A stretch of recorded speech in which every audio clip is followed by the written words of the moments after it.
And every night someone would have another gal and they would say, run the soundtrack. The rest of that film was just plain blank and white. Watching this blank screen got pretty boring after a month or so. And I went to bed one night and couldn't sleep. And all of a sudden I thought, why not make a movie using that soundtrack? And I woke Bill Merring and Gene Bunning up. They were in my same room in prison. And told them my idea. The next morning at breakfast, we started to work it out. We had Lieutenant Lopes to cover for us, and he agreed. And the other officers would ask what we were doing, and he would say that he had sent us out on something. And before it was all over with, he had about run out of excuses. The words were about a bunch of, about a buck private cleaning the latrine. And we used Mike Pitcairn for the soldier, and he made a good one.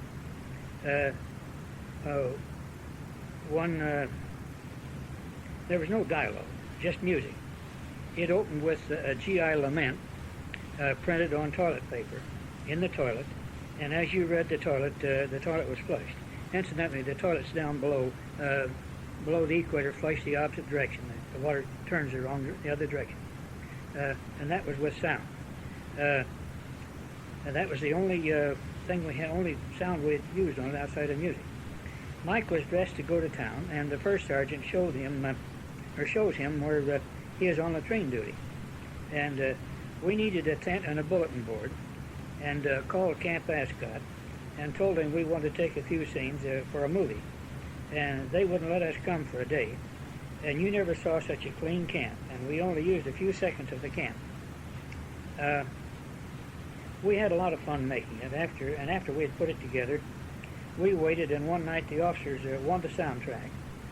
I didn't know if I should tell them that it was torn up or what, or whether to show it.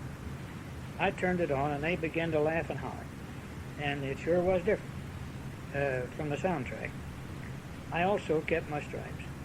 I'd like to know what happened to that and what happened and who has it. I can't say I did a heck of a lot of work, but I did catch up on my rest and eating. They had some prints of some of the movies and that the boys had made and I had made, and I enjoyed seeing them. And I could go in the projection room and see what I'd shot, and I didn't get to see everything. It seemed like I spent a lot of time going to the hospital and seeing someone with malaria. Newman got the place job of base photographer at Sydney. It seemed that about all I did was take pictures of generals and other big high ranks and go to the Red Cross for breakfast. Then I went to another restaurant for dinner. I had about forgotten what it was like to wake up and put on a pair of wet shoes. I could still be brought back by looking in my barracks bag for something, and the musty, moldy smell of New Guinea was still there. How soon we forget. I don't know who, but someone came up with a new smoke screen, and they wanted to test it and take pictures. They wanted us to take pictures. So we went out with the Navy the night before, and they got us up at 2 in the morning, and that was the Navy's day for beans, and that means beans 3 times a day, that day. So it was beans for breakfast. We went to the dock before daylight, tied the Mitchell camera on the PT boat, and I had a handheld ammo. I don't remember who was shooting stills, but I think it was John Moore. I had never ridden on a PT boat, and I didn't know how fast they could go. Once in a while, I think they were out of the... And when they hit the water, it was a sudden and rough bump. It's kind of like skipping a rock on the water, only the boat's the rock. There was a Liberty ship that had broken in two, and we were circling it to see how long it took before you couldn't see it. And then they wanted to know how long the smoke stayed there. The smoke machine was set up on the back of our PT boat. Then we made a couple of trips along the beach to see how effective it would be on the landing. That ammo was hard to hold, and the rough ride was kind of hard on your kidneys. The skipper of the boat didn't offer us a thing to eat, and he finally gave us a box of Swibox. And now that was my first and last time that I had ever eaten it. The next time I saw it was when Bill, our son, was coming it down years later. About the middle of November, John and I got a 7-day furlough, and we went to Sydney to see Harold Newman. I can't really say that I had a good time there. Just don't know. We returned to Brisbane by train on November the 21st, and before we got back, I started having chills on the train and fever. And a GI in our compartment had a blanket, and they wrapped me up in it. Boy, that was a rough trip. I won't forget it.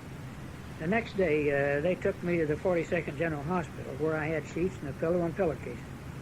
And I was too sick to appreciate that. I had a very nice nurse, and she had been on duty in Port Moresby, and she had charge of the malaria ward and another ward. And she sat by me for a while that night and put 4 blankets and a couple of hot water bottles on me when I'd break out, and then I'd break out in a high fever, and then she'd change my sheets and pajamas four times that first night. Now, she had to go to another ward to see about another sick boy, and she told the ward boy to put blankets on me if I had another chill. And the minute she left, he went out the back door. And then the chills came, and I hollered and woke almost all the fellows up, and they started calling. No one dared get out of the mosquito net after dark. I guess I passed out. When I came to, the nurse was there. Then the ward boy sneaked in the back, and she saw him. She really carried him up one side and down the other. She said, "You are straight from the States and have 3 hot meals and a good place to sleep with sheets," and I almost felt sorry for him. After 3 days, you begin to think you will live, and what had a hold of you and was twisting your legs one way, and the other thing was twisting the rest of your body the other way, it finally begins to let up, and you could get up and go to the mess hall and the latrine. But you were still a captive in the ward. There was a darned record player, or phonograph, and it had 3 records, Yellow Rose of Texas and Deep in the Heart of Texas. I don't remember the others, but I never want to hear them again. Being a captive in there, and I didn't like that type of music anyway, but boy, oh boy. I stayed in the hospital for 10 days, and some of the boys from the lab paid a return call. Now I know what the other fellows felt like, only I didn't have dysentery, and I had sheets too. The malaria fraternity, I'll call it that, was growing. The original men of the 32nd and the 41st Division had 100% membership. And for the most of us, it wasn't the last bout with it. I never went back to the hospital, but I would be down and feeling bad and just take 12 Atirans a day. That's what the hospital gave us. And this was the advantage of our outfit, and we could stay at Central House, and on our cot, and someone would bring food to you, and the officers knew about it. Now, the hospital had 1,024 patients, and I didn't need to be one of them any more than necessary. I sure hoped this would be my last ride in a meat wagon. It was an Australian ambulance. Maybe I should have gone back to the hospital, because I don't know what the records are like on my sick chart. I have ran out of diary, and I'm still in Australia at the end of 1943. It was time for me to go back for the invasion of Hollandia. John Moore took me back to the plane in March, and then he went back and asked to follow me. And he still had some rest time coming.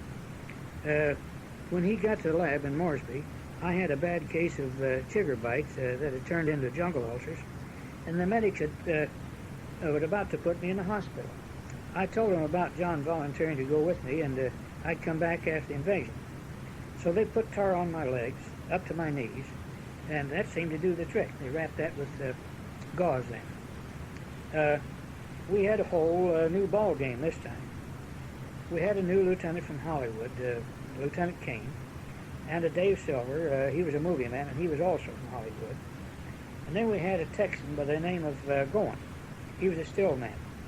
And 2 fellows to help carry extra film and write captions. One of these fellows was a very good procurer of food, or anything else that we needed. And one day we were in need of food, and the food bunk was nearby with guards all around it. and there was a line of men picking up boxes of this new ration called 10 and 1. It fed 10 men one meal. Our man went up, fell in line, and walked out with one on his shoulder. He wasn't good for much of anything else. The other fellow was a cooperative and could write captions for me.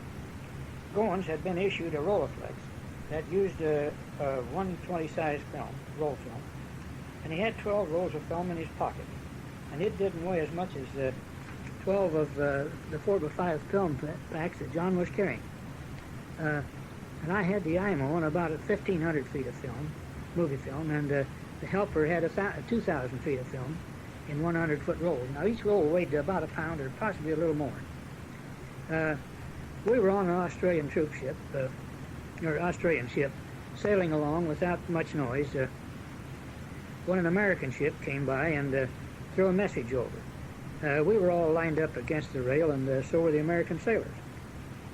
Then one of the American sailors said, "Bah, bah." They knew we were eating mutton, and that broke up the quiet. I had worn a pair of old socks on purpose, so when we went in, I was sure we'd get wet, and I had a pair of new Australian wools socks that I could put on when I had time. John and I took pictures all around.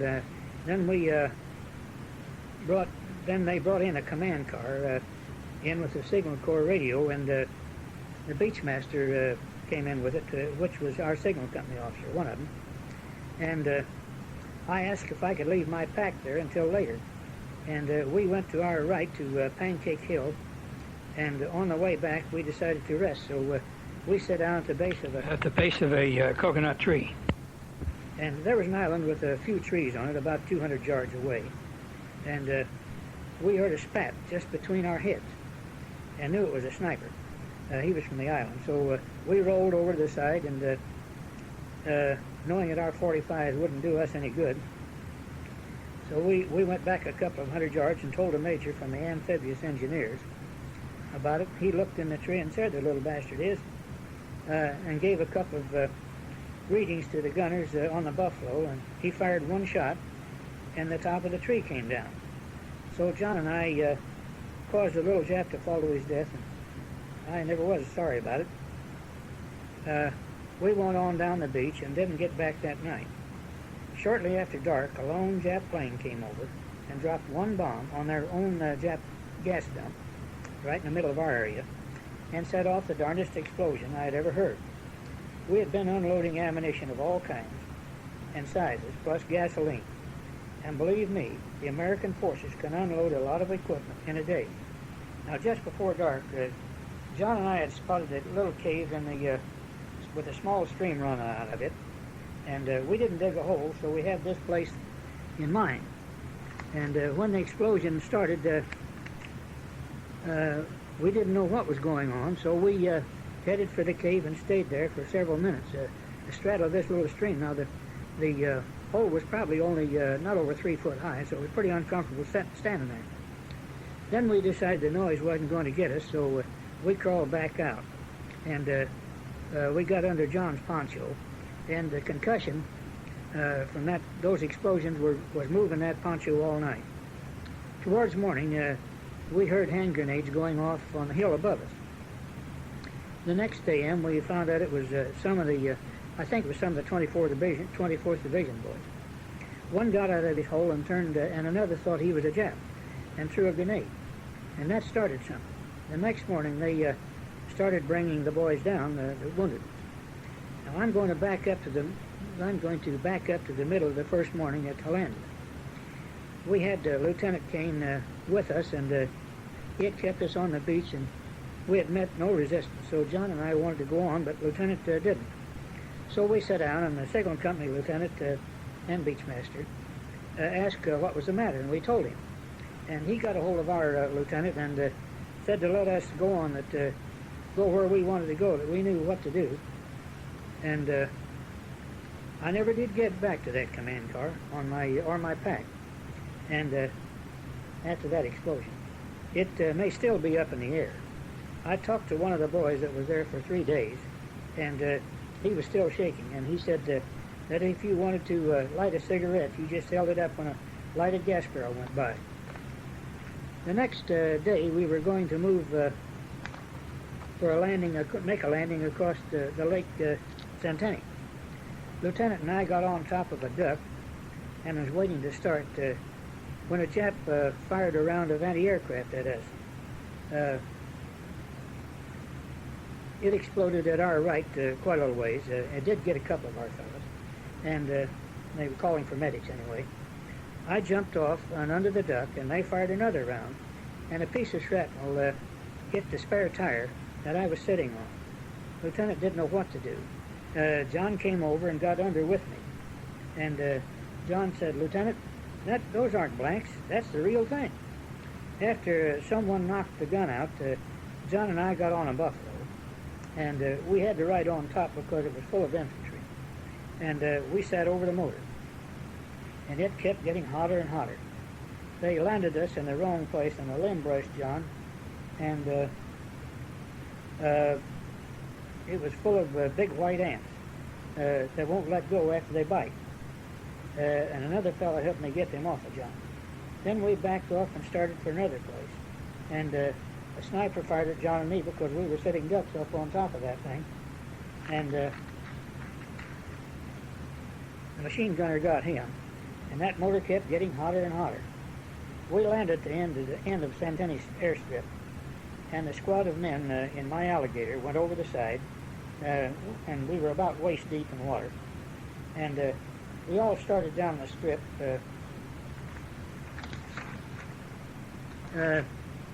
And we were the point men, and that meant there were only 12 men in front of John and me.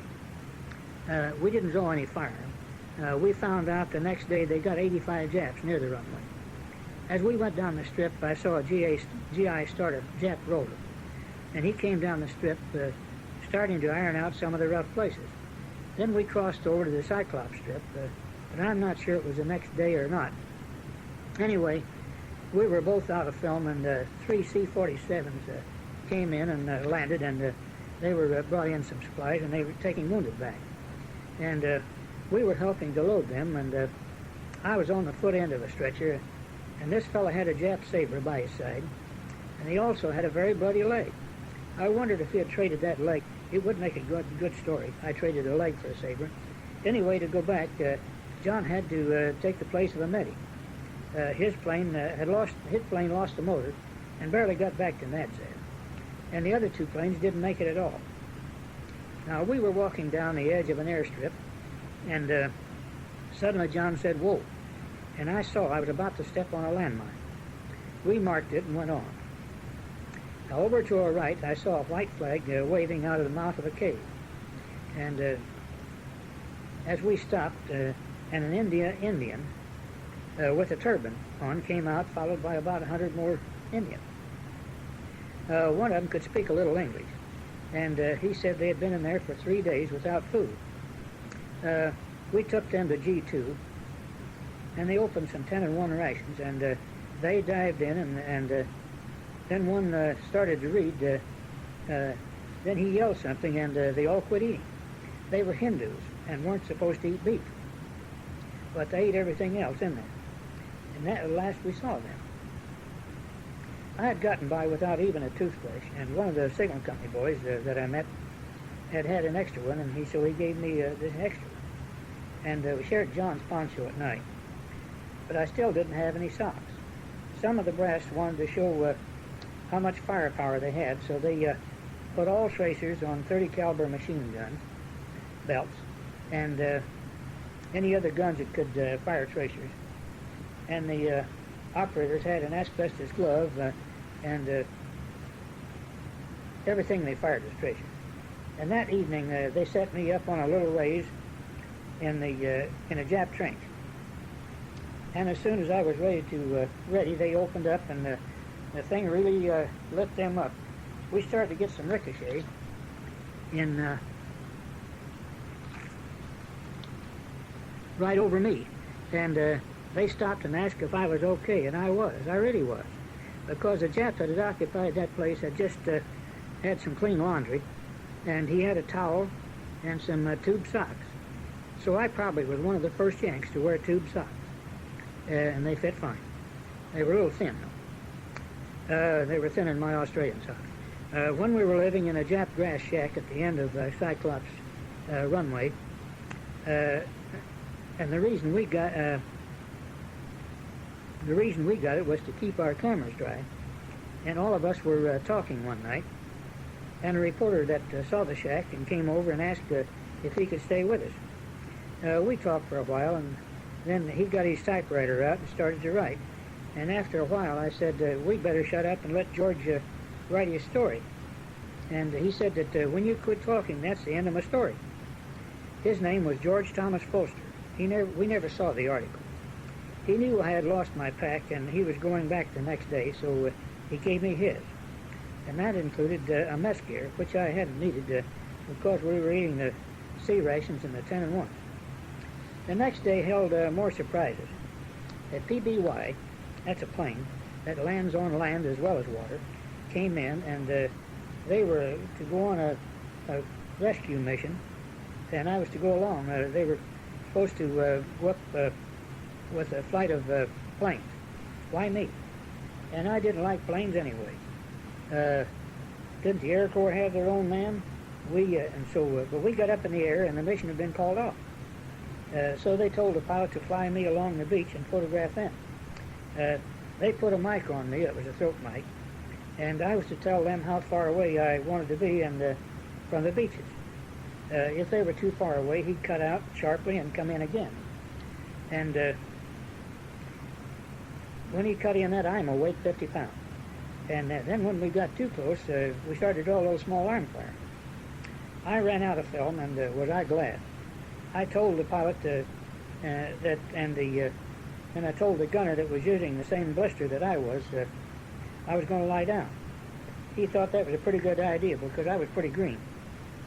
The next day, they were to have they had to rescue a squad of infantry that had walked out of their new jungle boots, like tennis shoes, only they went up to your knees.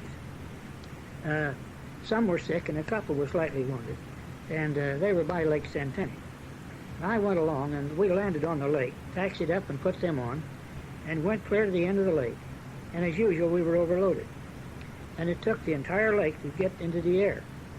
We got back to the strip, and when we stopped, the pilot said no more brakes. And we were right against our own hut.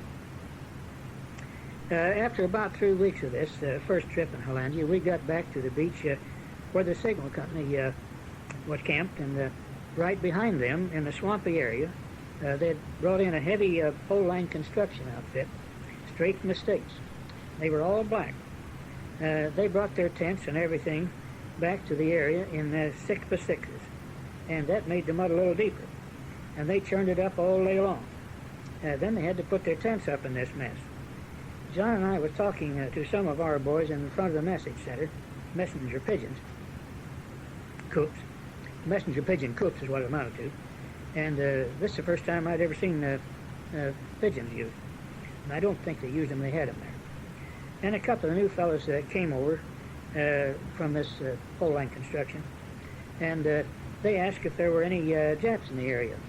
And that was all it took. The stories got bigger and better, and their eyes got bigger and bigger.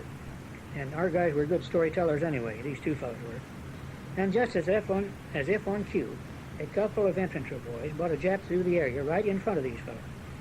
That night, some of them were on guard around their area, and a rat or something made a noise, and one of them emptied his carbine right through our area. We were in our hammocks for the first time on this trip, and let me tell you that you just can't get out that thing unzipped fast enough, and a lot of the mosquito nets were torn. I wonder whose eyes were the bigger after that. We went to the airstrip to catch a plane back, and I went up to a major in charge and told him what we wanted, and he said it would take a couple of days to get orders cut, and we gave him the orders from General MacArthur to General Kenny, and he said, "Good God, fellas, you could go home on that, go find a pilot, and it's going your way." And I still have that order. John and I were at Finch Haven one time, We always seem to be together. Maybe it's to keep me from getting lost. And they wanted us to go to the Admiralty Islands and shoot some stuff on the 1st Cavalry Division. Now, some of our photographers were already over there. We met some of our other photographers there, and we stayed there for 3 weeks. When we came back, the plane was loaded, and we had the center aisle full of males. And we got into the rainstorm, and the pilot couldn't climb over it, so he went down so low that we could see the flying fish. And if one wing had dropped, we would have been in the water. I found out when I got home and looked at my records that the Admiralty Islands are not on them, and that was another combat zone also. These stories are not necessary in order.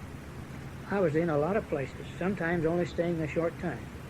I did put a lot of hours in the air, going from one place to another.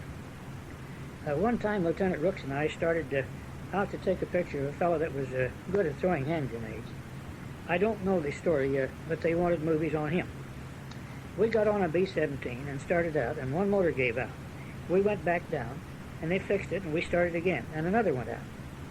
Back again, and the third time, we made it. We stayed all night at a hospital at Nadzab, because they had cots and tents and better food, and besides, that's where the airplane landed to stay all night. I guess we knew where the best accommodations were. Anyway, the pilot said he was leaving at 6 a.m., so we left my bag of movie film on the plane. But I took the camera. I don't know why we didn't go with the Air Corps instead, but maybe they didn't want us to. And then we got to the airstrip. We saw the plane just leaving the ground. I called the photo guys on the airfield and asked them if they had some film, and they did. They brought some over to me. And we caught another plane, and they told us before that Sarmy was secure. And so I went with khaki clothes and no helmet. But I did have my .45. We always had to carry that. We landed on Wacky Island and took a boat to Sarmy. And that's on the mainland. The beach wasn't very wide, and I was given a cot in a tent right against the back of the clearing with a 50 caliber machine gun almost close enough to touch. He was right at the back of the tent. Then they told me that the Bushmasters had taken the place away from the Jap Marines. And the place had been about a quarter of a mile wide and 4 miles long. Well, those Jap Marines turned around and came back up that beach. And it wasn't as long as they said it was to be. And that guy on that 50 caliber kept popping away about every minute or less with a short burst. And I could hear the brass hit the ground, and that just didn't lend itself to a good night's sleep. I found out much later, when I got home, that a fellow by the name of Gene Berry from Taylorville was in the Bushmasters at the same time, and he was there, Kensnukahagidvin. In Jewish, it meant a man could get killed. It was a favorite saying of Harold Newman's.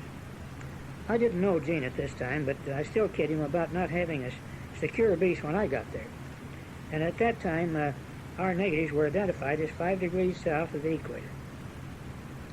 There was an area that had quite a few caves, and the infantry were closing them off. So they called up a bazooka team, and he was shooting them shut. And I was standing behind him and to the side, because there's quite a blast coming out from behind as he fired. And I pulled the trigger on that IMO, but I dropped to my knees. I couldn't stand it. I heard a noise, but I didn't know what it was until someone off to the side said that a rock about the size of my head came right over me. I doubt if my helmet would have done any good. When we got back to the lab at Fort Moresby, they made me acting first sergeant, but no more stripes and no more pay. But I did get all the headaches that goes along with the job. The officer would tell you what to do, and you tell the men, and they think it's your idea, and they blame you. Thank God, most of these men knew better. I didn't take my stripes with too much authority, and the boys knew it. They brought in a regular first sergeant, but he didn't stay very long. Now, we had a wooden floor in the large tent at Fort Moresby, and some of us slept in it, and we had a new man come in, and I put him on the outside wall and the end, and each one had just so much room, and that wasn't enough for him, so he moved his cot closer and to the other fellow. And then the other fellow didn't have much room to get in and out of. So, but he didn't say anything. But he did move the cot back where it belonged. And this went on for a couple of days. And then the boys came to me and told me what had been going on. And I talked to the new man, and he said that he just couldn't get along with that small amount of space. The next night he moved it again, and the boys asked if they could take care of it themselves. And I said, okay, but no rough stuff. And that night the guy tried to move his cot, and the boys had drilled holes in the legs and the floor, and they'd put 16-penny spikes through and clenched them. And he came to me crying. We moved him to another tent. Of all the time I spent in Moresby, I never got to the beginning of the Kokota Trail. I met a man in Palm Coast, Florida, a retired Presbyterian minister, that had taken a cruise on the Love Boat. And they landed it, and they were taken to the beginning of the Kokota Trail, and they ate lunch there. It was rough enough riding an old C-47 over the Owen Stanley Range, let alone walking over and looking up at the muzzle of the Jap rifle. And I'm glad I did. That was the Aussie job, I guess. While at Moresby, we had Jack Benny, Carol Landis, Martha Tilton, Larry Adler, and Lanny Ross. And we took pictures of them in one of their shows, and otherwise too. And I have a half-pound Aussie note with their autographs. Now, Little Jack Little and Ray Bolger was there later on. And one of our officers knew them and borrowed a piano and had them come over one night. Lieutenant sent me to the hospital for the alcohol, and the fruit juice came from the mess hall. We had a good time, and they played and sang almost all night. Now, Pop Watson could match them joke for joke, and Ray Bolger kept saying, I got to remember some of these. Pop was a World War I veteran, and a private then and a private now. Pop got real drunk and disappeared, and some of us found him in the officer's tent. He had pulled down all of their dress ODs and was asleep one night. They built a lab in Hollandia and about halfway up Cyclops Mountain. And MacArthur's headquarters was at the top. The road was called the $1 Million Road, and I believe it. We had to go up there 3 times a day because we ate with GHQ. The road down was really hairy. It was a low gear most of the way, and the same going up. Several trucks went over the side. I went back to Hollandia as acting first sergeant again. There was a lot more combat teams coming and going at this time. And we had a lot of new boys, but most of them knew each other. And when a team would come in back in, it was my job to see that they had a place to sleep, and that was easy. Having been in their shoes, I knew how tired they were, and they needed a rest and a place to wash their clothes. Some officers would see someone lying on their cot and or washing his clothes in a stream, and they'd wonder why he wasn't working. I guess it didn't look good when some big brass came by from up on the hill, and because our tents were right next to the road. I was called in, and I told the officers that these men had just gotten back and had to wash their dirty clothes, and they were tired. It was hard to get across to a lot of these officers because they had never been out of khaki or slept on the ground, let alone under it. One day a new lieutenant came in, he was new to me, with his unit, and I had never seen him before, and he wanted the sergeant in charge, and I told him I was, and he said, get these men a place to sleep and a place to clean up. And now this he did before going up to the officer's tent. And I said, thank you, Lieutenant. And he said, what for? And I told him why. I think his name was Lieutenant Herman. We had an old fellow that came to us, older fellow, that came to us by the name of Gay Fillets. And he was had almost as many personal cameras as the company did. Had GI cameras. I found his wife was a lot older than he was, and she had lived in the Philippines next to General MacArthur. And she apparently was pretty wealthy. And he was a buck private, and about this time we were given a shoulder patch that said official U.S. war photographer. He had one on his sleeve, and so he went into the officers' mess in GHQ and 8. And someone recognized him, and the word got out fast, and we had gotten in trouble with that. The patch was similar to the war correspondents, and they were allowed to eat there. Well, after that blew over, Felice didn't stop trying to climb. And this goes to show you that it isn't what you know, but who you know. The next thing we knew, Felice was MacArthur's personal photographer. He took pictures of when MacArthur landed in the Philippines, and he wasn't the only one, of course. There was an article about Felice in the magazine, and he was a major. And when he was out on a more personal pictures than GI, he carried a Leica and a 16mm movie, and he would shoot his own first. So I was told. I was never with him. We had a little fellow by the name of Frank Getzheimer, and he was from St. Louis, Missouri. I later met and worked with a man that knew him and worked with him in St. Louis. Frank would fight a buzzsaw when he'd had a few drinks, and he was a good photographer. He and another fellow made a good team, and they would be gone for 3 days and take nothing to eat with them but a D chocolate ration bar. Now, a D chocolate ration bar was mostly chocolate, and it had a lot of other things in it, and it was just hard as it could be. And if you ate that and drank a lot of water, you would soon be full, and it was good. These boys volunteered for paratroopers for the mission that turned out to be the landing on Luzon. And Frank took the pictures of shooting the locks off of the prison gates, so I'm told. Soon after that, it was time to move the main lab up to the Philippines. They still had the rear lab down in Brisbane. I don't know why, only I'm glad they did, because it had to be moved up, so I was sent down to supervise the packing, and also for a rest. There wasn't too many boys left down there, but Hank Mangler was one and Perry was another. We moved to the lab and gave up the other house. Mangler and Perry and another fellow and myself had our cots in the back of the lab, and the other guys lived in the front part. And we were two different cliques. We did get a beer ration every 2 weeks, and I would also get a liquor ration. I didn't drink anything, so I gave the boys with me, Hank and Perry, all of my rations. And they would ration it out so it would last until the other ration was due.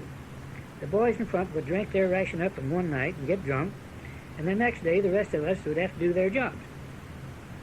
They'd come back and try to talk Mangler and Perry out of theirs, and they were going to beat me up one time because I wouldn't give them mine. Just a couple of days before the new ration came in, Mangler and Perry would finish off the balance and never get drunk, but they were really funny and slightly thick-tongued. But not abusive, just funny. And they would tell jokes and funny stories, and some in dialect. I wouldn't have missed that night for the world. While the lab was being packed, my orders to go home on rotation came. The other boys went up north, and I was supposed to go after the last box lab. And I think Lieutenant Kasner was a remaining officer. My orders read to proceed to the Philippines for rotation to the States. The ocean was right there, and I asked Lieutenant if he couldn't get them changed, so I wouldn't have to go all the way up there, and I had been spoiled by eating good food, and that meant staying in transient camps for days, maybe, and a slow boat because I was going home.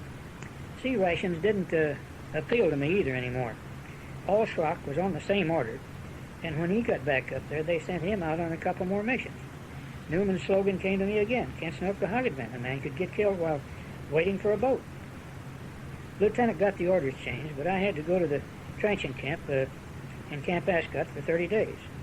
The boat was 2 days. I just missed the boat by 2 days and had to wait further 30 days for the next one. The camp was full of guys going back, and we had a lot of passes, but we couldn't stray too far, not knowing when the boat would come in. So we took tents down and moved them 2 feet to the left, and then later turned them around, and this was for Master Sergeant on down. But we were all going home, so what the hell? They couldn't make us mad. Besides, we knew it was to keep us busy, and this wasn't the first time. But it was getting to be close to the last time. When the war in Germany was over, we were confined to the camp. And it was probably a good thing, because you never can tell about a bunch of GIs celebrating a thing like that. And it also eliminated the chances that we might be shipped over to Europe after we got home. The boat came in, and we eventually got on. I'm the second that hadn't had a scratch, and fell on the gangplank and was in a cast, but he made it this time. I had a stateroom about above waterline with a porthole yet. I think there were 4 of us in that stateroom. We all drew duty, but I never heard a complaint. I drew guard in the foyer up front, and I soon found out who I was guarding. We had a lot of Aussie war brides. There was a guard on the other side, too. But I never let a GI or a sailor by me, but once in a while, one of the stateroom doors would open a little, and I could see someone's head out other than a woman's. I believed I was on the original Love Boat. As for food, it couldn't have been better, with cold milk and ice cream and good meat 3 times a day. Why couldn't they have done that for us going over? I never got sick once. It was a pleasant ocean voyage. Just before we could see land, by a day or two, the ship took a very sharp turn, and we found out we'd gotten pretty close to a loose mine. But we did miss it. Now, the Golden Gate Bridge did loom up, and it was the best sight I'd seen in a long time. I don't remember any bands playing or any flags waving. I believe we went to Angel Island to be debriefed. We saw prisoner of war walking around without guards, and a GI prisoner with 1 MP to a prisoner. And the guards had a shotgun. And we immediately got a chip on our shoulder. We went into a large hall and sat down, and an officer came in and started by saying, "I know you all have a chip on your shoulder. Well, let it take it off, because all of the GIs you've seen here that will be helping you haven't been been here just got back a little sooner than you did. Don't break your arm saluting, but you're still in the Army, so you could feel the ice melt and the chips fall." We walked back to the railroad freight station, and some of the boys went in and sent their barracks bags home. I sure wish I had. They took everything away but the dirty khaki outfit I had on. I had a pair of nearly new shoes on and a new pair in the bag. So I put the new ones on and put the other ones in a pile. I talked them into letting me keep my Ativan tablets and the old fatigue cap that had the photo shoulder patch on the belt, and a pair of sunglasses that I had taken out of a B-17 bomber that had been wrecked. But they kept the case. I'll bet they went home with a lot of things every night. Then the last long train ride, and again I was lucky enough to get a Pullman. I don't remember how long it took us to get back to Chicago and Fort Sheridan. There we had a final physical, and then the big laugh came when they asked if anyone wanted to re-enlist, and there were some. I was paid and given a train ticket home, and that piece of paper that said I was now a civilian. I just like 2 days of being overseas 3 years, and a little over a month in being in the service 4 years. In on August the 8th, 1941, out on June the 27th, 1945. I was eating dinner at my mother's at 605 West Market Street in Taylorville, Illinois, when they announced over the radio that the war was over. I was just 4 calendar years older when I got out, but it seemed like a lifetime. I got to know a lot of nice people. Some were very close, and I valued their friendship very dearly. Some I would like to hear from, and others I would not. It would have been hard to have gotten along without Harold Newman, John Moore, and Paul Schrock, and Lieutenant Lopes, although we weren't with him very much. I have tried to put almost 4 years of living into a fairly short space, and I know I've gotten a lot, I've forgotten a lot, and I can't remember where I put my hat yesterday. But I still know when it's time to eat. I never will forget the sound of the Jap bombers and how close they came. They could come in because we only had 50 caliber machine guns at first. We could hear the pop and then the swish of the bombs. Now, they never did whistle. I'm squeezing this in, but it has nothing to do with the bombs. But it does have something to do with my stomach. I was extremely disappointed when I went to a good restaurant just after getting back to Australia. I ordered a big steak and all of the trimmings, but I found out that my stomach actually had shrunk because I could only eat about 1/2 of the meal. Now that's the crowning disappointment.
forget the hush of the men moving up with no talking, only the rustle of their clothes and the sound of the feet on the road.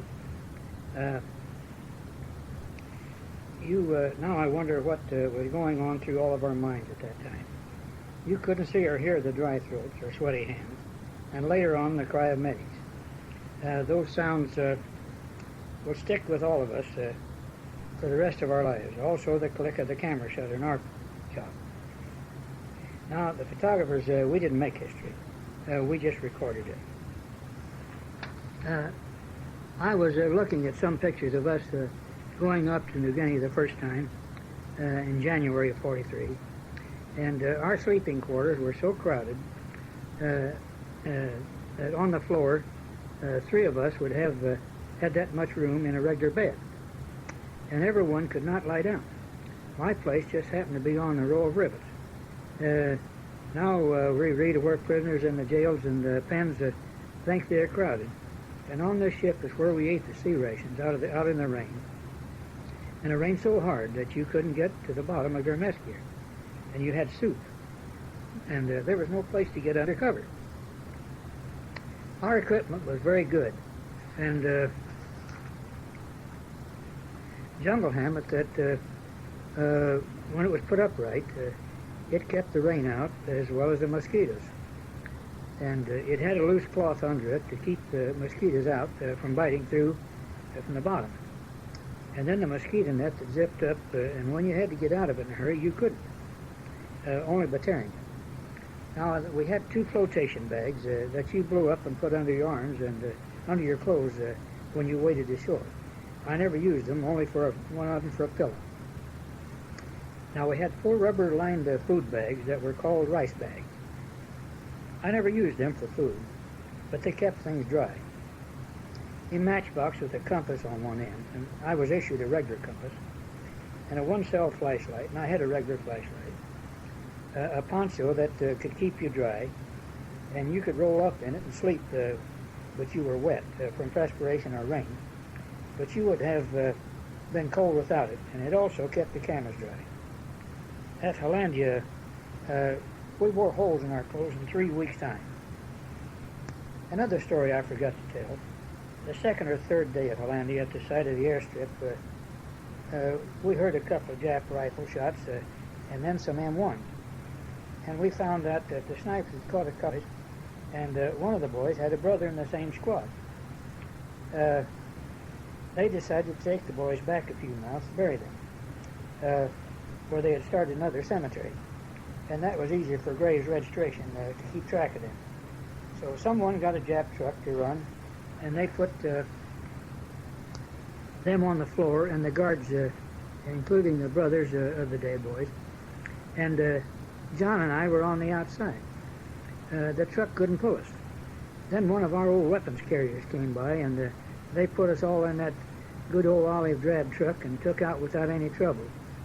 Now, on the way back, we passed a dead Jap we had passed that morning. His rifle was still at his side. After we had taken pictures of the burial and started back, we came to a Jap bridge that had broken down, and 2 boulders had tried to fill it in so we could get across in the truck. Now, we had crossed that thing, I don't know, I think it was the day before, that bridge. And the dozer just sank out of sight. This was a one-way road, and with pullouts. That's what the Japs had made. And then our engineers widened it out later on. So that was the end of the ride. John and I started walking along with the 3 chaplains we had picked up at the funeral. And this was mid-afternoon, and between the 5 of us, we had 2 .45s. I wish I could remember the conversation those 3 chaplains had. They were talking about how much faith they had, and if they had a gun, would they shoot a Jap? Then we came upon that same Jap that we had seen earlier, and the sun had been shining on him all day, and he looked like a balloon with a string tied around him. John picked up his rifle and threw a shell in it, and I felt a lot better. It was now getting dusk, and that isn't healthy. Then one of our signal company wire trucks came along, and we told them that they couldn't get through, So we climbed aboard and went back to camp with them. We headed into the sun, and I had about 6 foot of film that I had to get out of the camera. So I shot it on the boys riding in front of me with helmets, silhouetted faces, and rifles, and bumping along the road. I think that scene was in the picture that we made called The Road Back.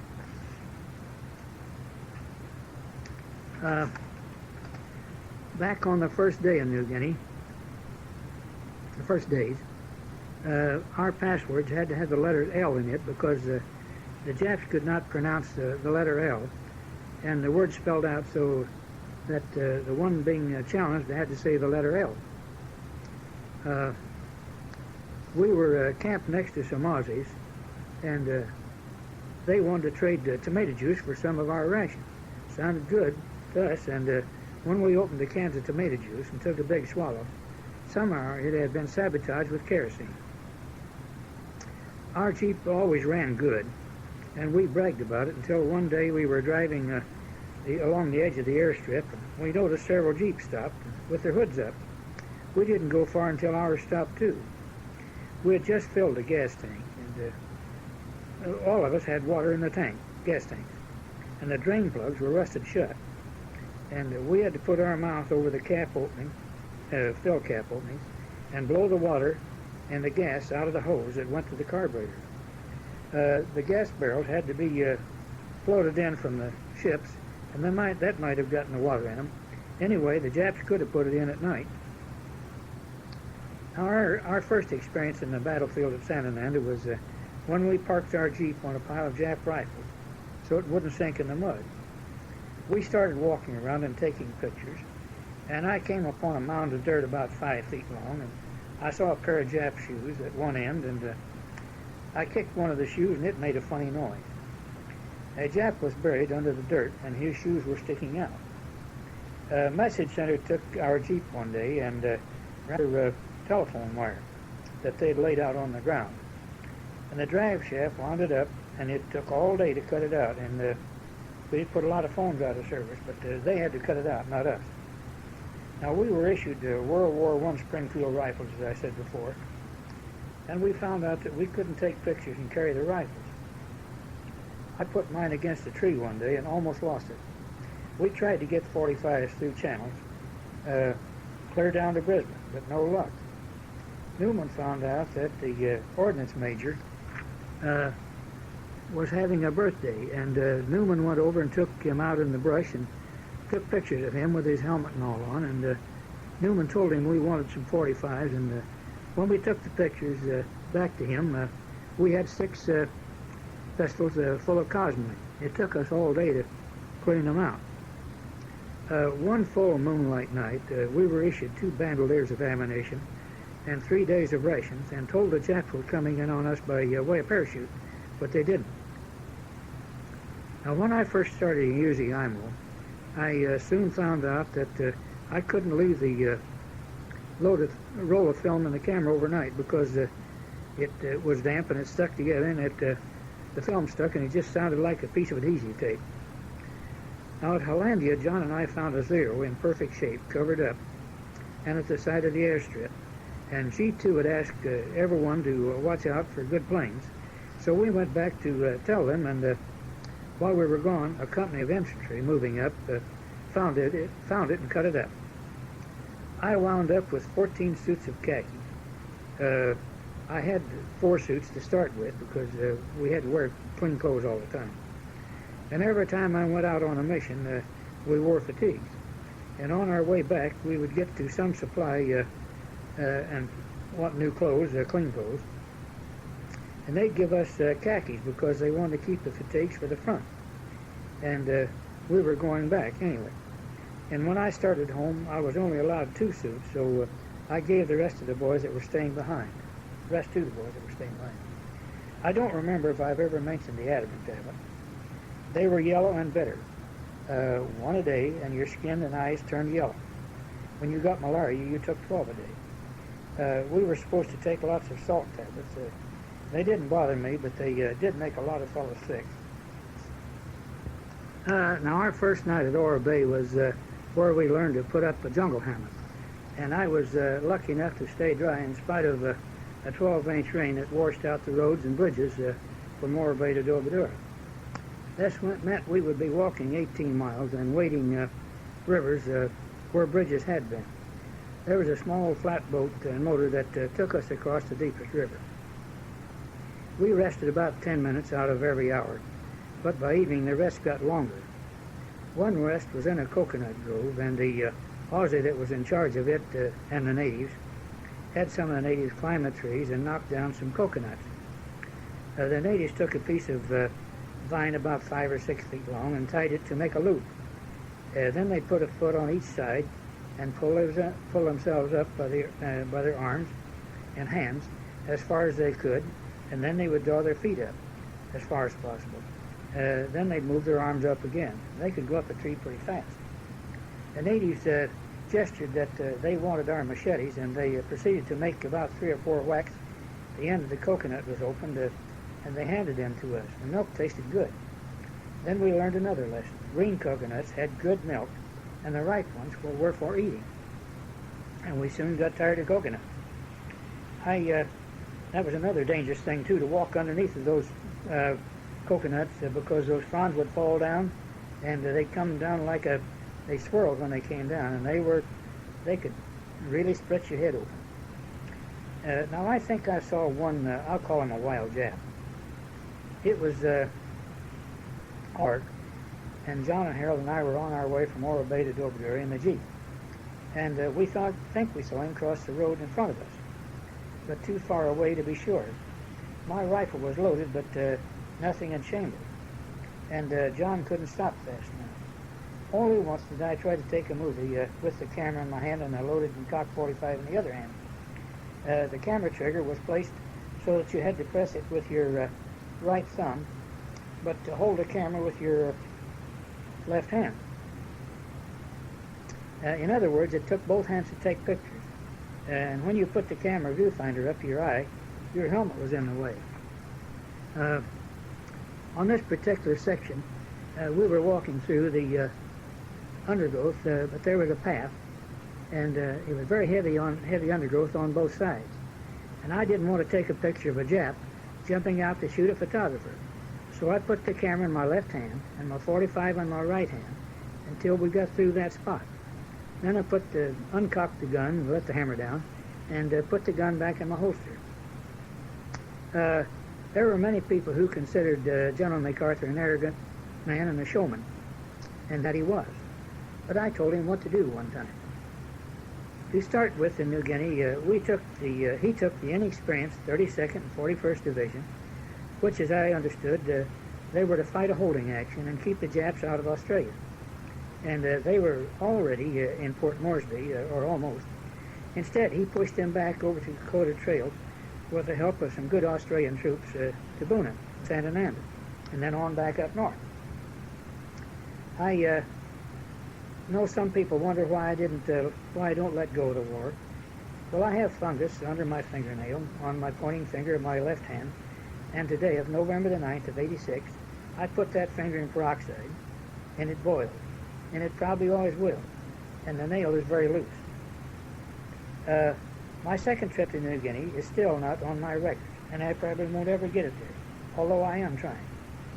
Now, the Southwest Pacific area was small potatoes compared to Europe, and I couldn't imagine 100 bobbers, let alone 1,000. But I'm kind of like Willie in the book Up Front by Bill Malden. He said, like hell, this ain't the most important hole in the world. I'm in it, ain't I? So I spent 1,415 days someplace but where I would have chosen to be. Now, in April of 1943, the natives were allowed to have their first dance after the fighting in Boona and Santa Nanda area was over. They came in their finest dress, feathers and beads. The Marys, or women, wore sarongs of, I think, tree bark that had been beaten until soft and then dyed with different colored dye. They had beads around their necks and arms, and some were tattooed. And they also had coconut meat, I think, in their hair and on their faces, and it was white and sour. Nothing but beads and tattoos on the top half of the Mary's body. The Joes, or men, wore a sarong of white cloth or bark, or grass, Some wore a G-string about a foot wide, and some were not quite so wide. Beads on their arms and around their necks, and some had beads with shells. Others had large tushes. We were told the large shells signified rank and similar to a mayor. They also had white on their faces and hair. The men all had spears. Some of these tribes had been headhunters less than a year before, so the Aussies in charge of them said. The men could carry a large load on their back or shoulders, but they couldn't lift much. The Aussies said they didn't have very good stomach muscles, but they were especially good at litter bearers. They would chant and sing and grunt in unison when doing things together, such as carrying a log or chopping wood. Their normal dress for both men and women was a sarong of white cloth, furnished by the Aussies, but you could tell them apart. When a family or a small tribe walked along the road coming from their gardens, the Marys carried the stalks of bananas or pawpaws, or whatever they had. The naked children walked or carried the smaller children. Most of the natives chewed betel nut, which made their teeth very red. They used crushed shell, and it neutralized it. We traded them bully beef for bananas. The beautiful large ones we found out were for cooking or making their joy juice. The little runty green ones were good to eat. If you wanted to make a native happy, you just give him a Band-Aid or a piece of adhesive tape. It stood out like a diamond on that very black skin. Now, they were called Fuzzy Wuzzy Angels because they carried the litters of the wounded so carefully and tenderly. During this dance, I got the idea of having the men form a large circle around me and dance. Their drums were outside of the circle. As they danced around me, some of them dropped out, and the circle got smaller. And pretty soon there was only 6 or 8 left, and their eyes were fixed on me. And the smell got stronger. I wondered if headhunting was coming back into their minds. It was an eerie feeling. When I see pictures of New Guinea natives on TV, I realize how different they are now from 45 years ago. The women are fully clothed, and the men are wearing shirts and pants. The women are wearing a lot more than the so-called civilized world women are wearing. You couldn't get a native to wear a bikini during the war. And during the war, they took baths in the river and didn't take off their sarongs. Just a few days after our tents arrived, and we put them up in Dora in May of '43, we had one of those big rains, and the trench around our tents wasn't big enough. Now, this was at night, and we took our clothes off down to our shorts and shoes and started digging while one fellow held the flashlight. Then we saw a flash bulb go off. Newman had taken our picture. The water got above our shoes, and then up to the crossbars on our cots. To keep our cameras and everything dry, we put it all on top of the cots. Our sled trenches had water running out of them. We were getting ready to move out to higher ground, and then the rains let up. We all looked at Newman, and he had on his clothes, and he was dry. That is, all but his shoes. Then we realized he hadn't helped dig at all. We looked at each other and almost in unison said, "Newman, get down in that trench," and he knew we meant it. He asked if he could take his clothes off at first, and we let him. When he started in the trench, I grabbed his speed graphic and started to take his picture. And he asked for his helmet, and he tipped it just as I took the picture. And when we got the next copy of Yank Down Under, there was Newman on the cover, and I don't have a copy. Now, in April of 1944, they brought in a bakery which would give us bread every day, and this was real good news. We beat it down there as soon as we heard about it and took pictures, and naturally we asked if we could get a loaf of bread. The lieutenant said we could do better than that. He said they were baking cinnamon rolls, and for us to see the sergeant. We went back to camp with cinnamon rolls and a loaf of bread. A few days later, we went back with pictures and picked up more rolls. The next time we went by, we took a few native pictures. They were always good for food. Apparently, the sergeant had seen us put new batteries in our flash guns. We changed batteries about every 6 flashes, but they were still good for flashlights. So, more cinnamon rolls. The sergeant said they had to go to GHQ to get their mail, and they'd just drop off more cinnamon rolls and pick up batteries. Things were really getting better for us. When we went back overseas, we were attached to the 832nd Signal Service Battalion. This was on my service record and discharge. However, several of us, maybe all of us, were put in the 3292nd Signal Maintenance Company, which I was told would consist of hundreds of men from different outfits on detached service and scattered out all over the country. Anyway, our rank had been frozen in the 832nd, but this outfit had openings in it. So on the 19th of December of 1944, I was made staff sergeant, and John were promoted also. This transfer also made us the oldest men in terms of overseas duty in combat. I had 115 points, and I think it took 85 points to get on rotation. At this time, the war in Europe was not over with, so we would go home for 30 days and then be reassigned to Europe. But Germany surrendered while I was waiting in the trench in camp in Brisbane. Thanks, God. I thought I had this all wrapped up, but I just keep thinking of something else, and so this is an addition to the World War tapes, or things I forgot to mention, some of the things. Now, before we went up to New Guinea the first time, we had a regular dog tags that gave your name and serial number and next of kin, religion, and blood type. My blood type was O, which was the most common. I put mine on a kangaroo hide, a shoelace, and I always wore them. We separated them so they wouldn't make a noise. And one was tied to the end of the lace, and the other was put on the big loop that went around your neck. And I used a bowline knot so it wouldn't slip. And then they were stamped out of aluminum, and each one had a regular hole in it, and the other end had a notch. The separation had two purposes.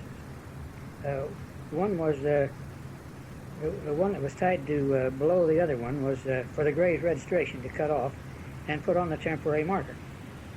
I saw one on a broken native canoe paddle. The other one stayed around the neck, and when the body was moved to a more permanent place, they had identification. And when the final white crosses were placed on the tags that had been cut off, were put on the crosses, and the other one stayed with the body.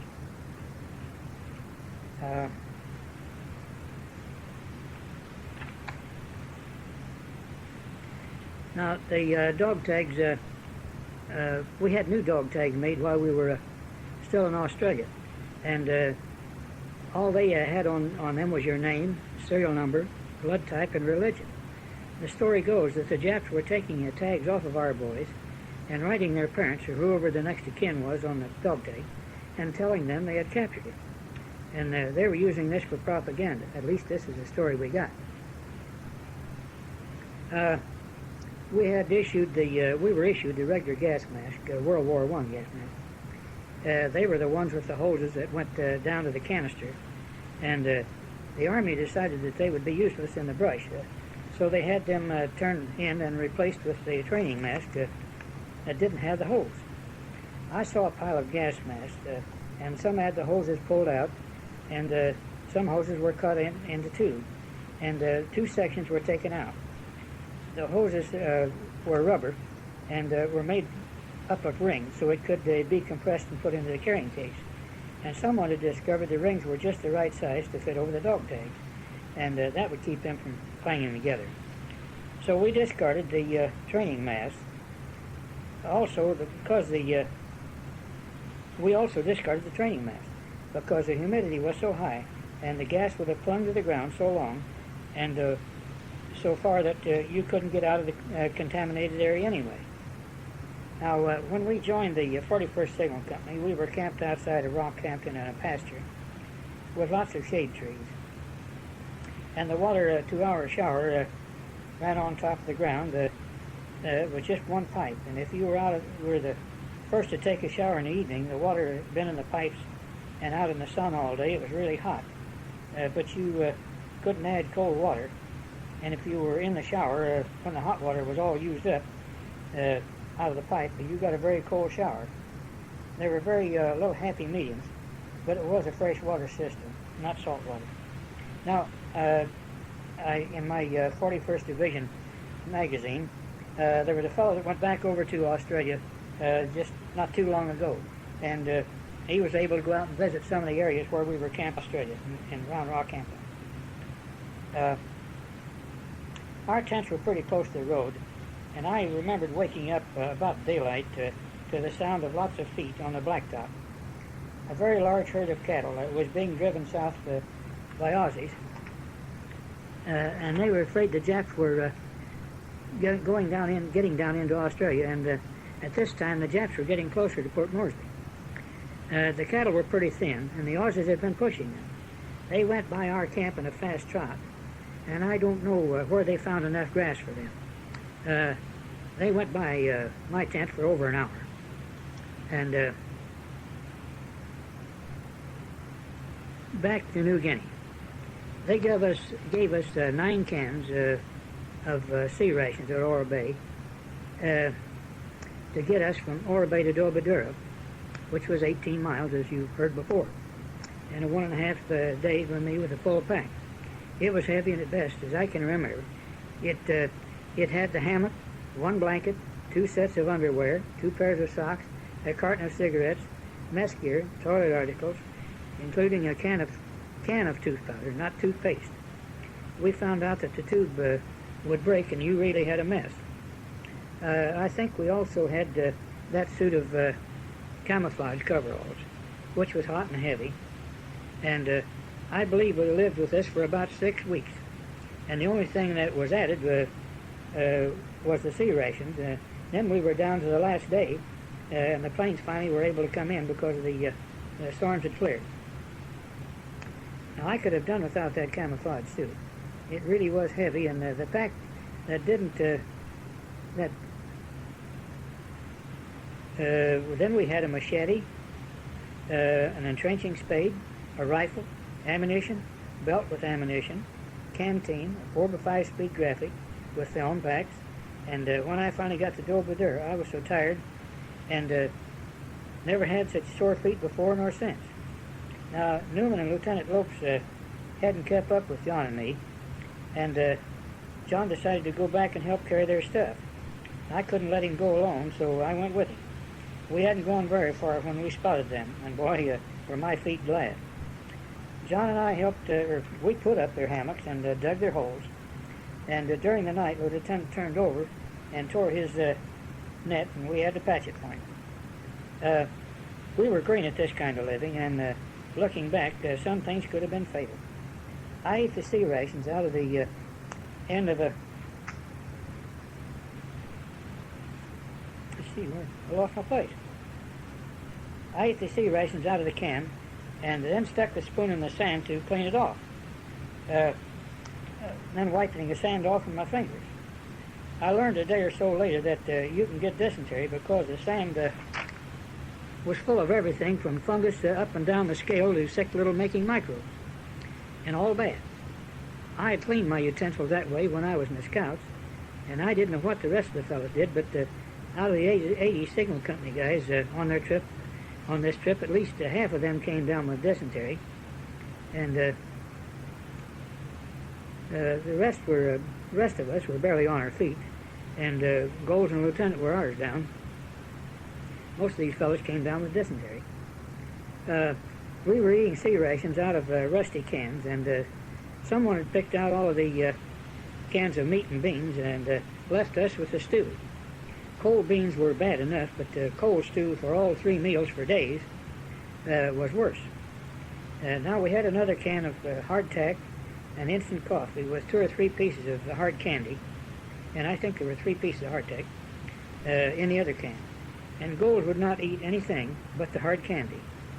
He would open up a can, take the candy and sometimes the hardtack, and throw the rest away. That hardtack was something else. You could soak it in the water overnight, and it would still float. I think that was the reason we had seen them floating down the Sambogo River, and I don't know if the natives couldn't or wouldn't eat it. It was or looked like a vanilla wafer, only a little larger, but that's where the similarity ended. But they were nutritious. I really believe the only thing that could dissolve them was the acid in your stomach. They wouldn't even mold. After so many weeks in the hammock, we would be glad to get back into a cot and stretch out.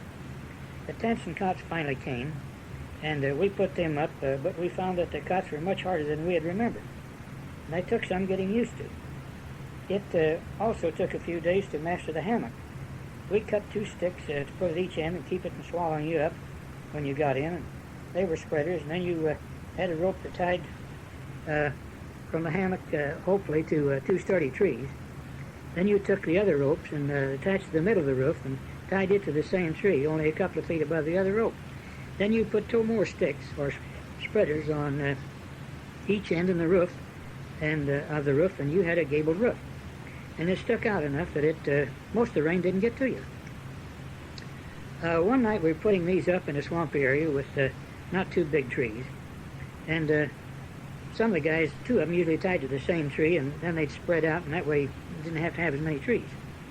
And one of the fellows would get in and into his hammock, and then the other one, and then the tree would ease right out of the ground and down, and it would go both hammocks. John and I put Newman's up, and we cleared a place for hours, and this we did with a flashlight in one hand. Our tree went down too, and some other fellows were okay for a while, and their tree slowly went down, and you could hear guys cussing all night long.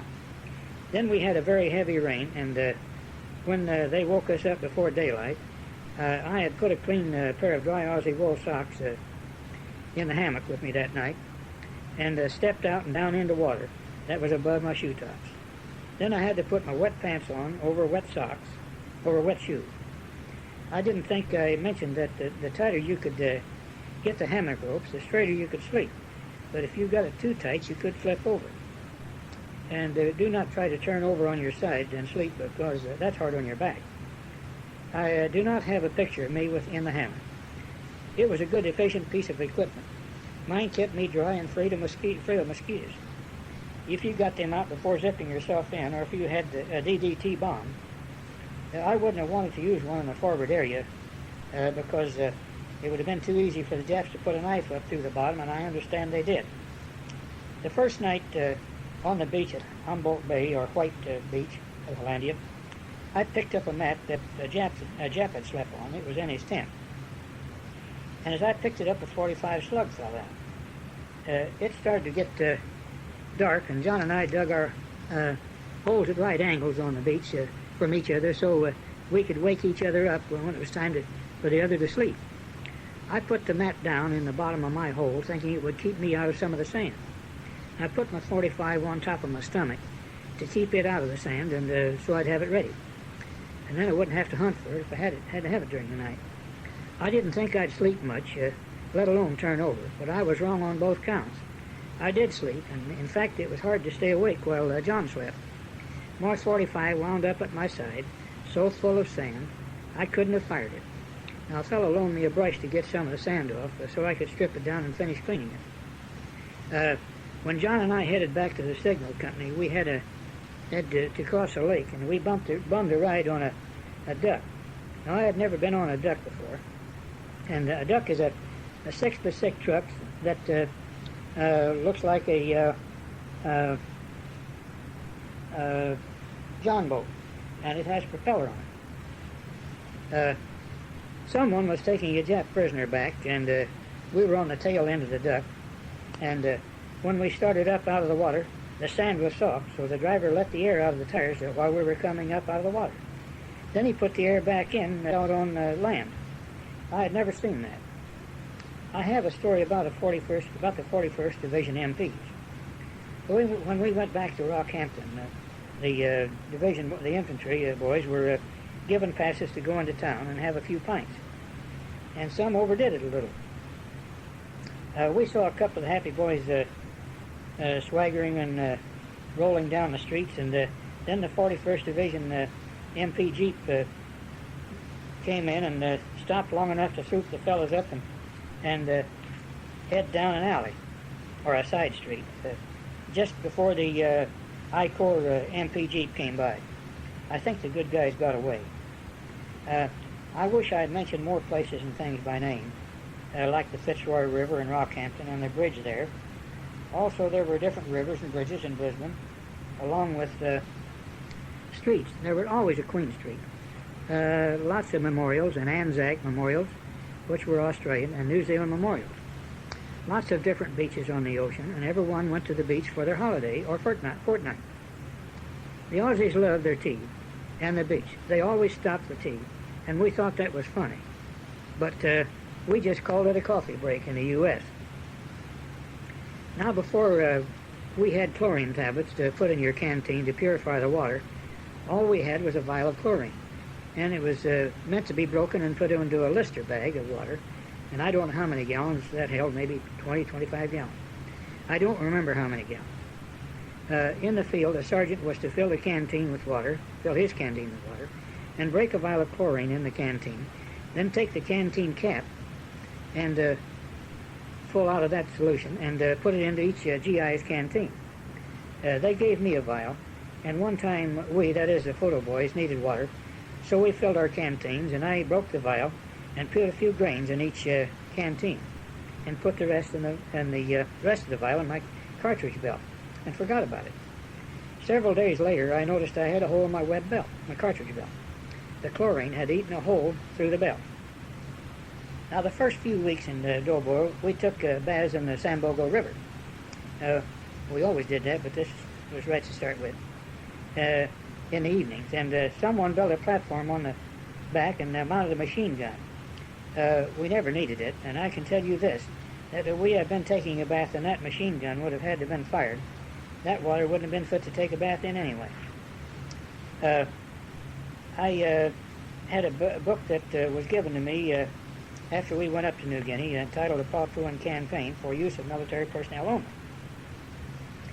It is on the Buna Sandanan operation, showing maps and rivers, villages, and swamps. And it's dated November the 16th, 42 to the 23rd of January of 43.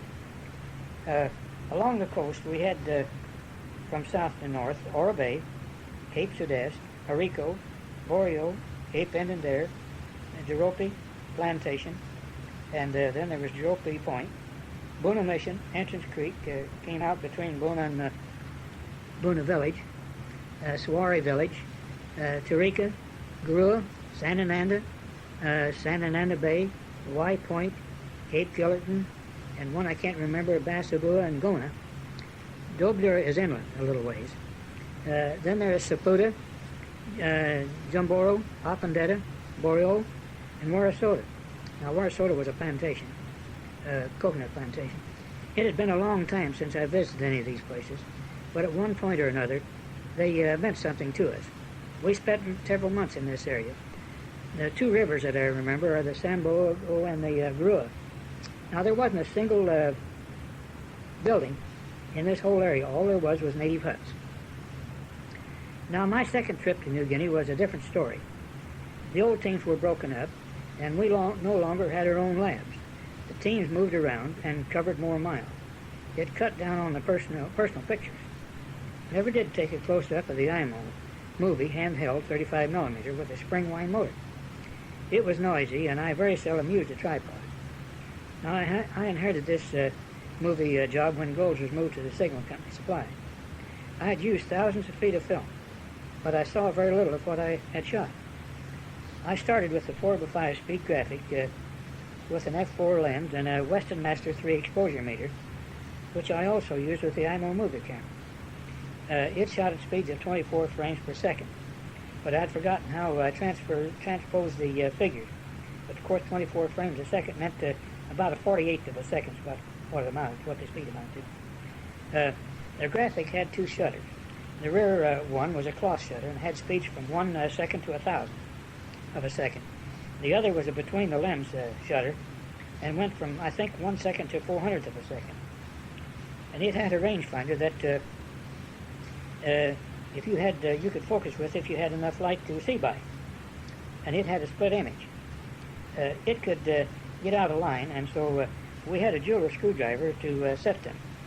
Then it had a flash gun that used 3 batteries, and in New Guinea they didn't last long. They were the telephone EE8A batteries, and we used in the EE8A combat phone. The power drains from them pretty fast, but they'd last a long time in the flash gun, or flashlight. And however, and this gave us more trading material for food. The flash gun had 2 reflectors, or a ring inside the larger reflector that would throw a spot a long way. I think the bulbs were called peanut flash because they were much smaller than the older bulbs. But they gave off as much light, and you could carry a lot more in your pocket. Then they had the filaments that looked a lot like hair in the bulb. It was silver. They also had a dot on the end of the bulb, and it was blue and when it was good, and then it was pink when it was not good. And that saved film, because if you had to have a flash, well, you'd look there and see and throw it away. We set the front shutter at 1/100th of a second, and that's synchronized with the flash bulb. I'd forgotten the speed of the film, but I think it was a whopping 100. We also had a wooden folding tripod that wasn't very steady. We also had a posting cloth that was about 3 or 4 foot square and black. You could put the camera on the tripod and use the ground glass and see exactly what you were shooting, and only it would be upside down. All this equipment fit into a carrying case made out of composition that was very tough and almost waterproof. I think the case held 6 cut film holders, or 6 film packs, which held, each film pack held 12 thinner pieces of film, and took up the room of 1 film holder. Each piece of film was attached to a piece of black paper, and after you took the picture, you pulled the black paper, and it would pull the exposed film behind the new film. And you could then write the caption on the tab, which was very hard to read, even at best. So if you had white paper, it worked better. I would fill my fountain pen up, and before I left on a trip, but when I got back on the ground, the thinner air had forced the ink out into my shirt pocket. Now, when we were really out on jobs, we put our speed graphics and the film and everything in what we called a musette bag and carried it over our shoulder. The captions always stayed with the negatives, and when we processed them at the lab, the caption was typed up and attached to the back of the print. The date and the latitude and longitude and the letters SWPA, Southwest Pacific Area, and also the chronological number and the camera number. This was all printed on the edge of the negative, and when the contact print was made, all the information on the black border was on the black border. If the lab was ordered to make extra prints, they used the white. The numbers didn't show. The labs made several prints. One that was put on in the large album, one went to the department in Washington, and one to public relations, and to be sent to the GI's hometown paper. And the Breeze Courier was my hometown paper in Taylorville, and where I started my photography and photo engraving in 1932. Now, they used a picture of John Moore shaking hands with me as I boarded the plane for New Guinea, the second time in the invasion of Landia. Then they used a picture of Hillock, me shaking hands with Lieutenant Hillock when he became second lieutenant. Now, John went back to the lab and volunteered to go back to New Guinea. Another time was, well, I'll skip that.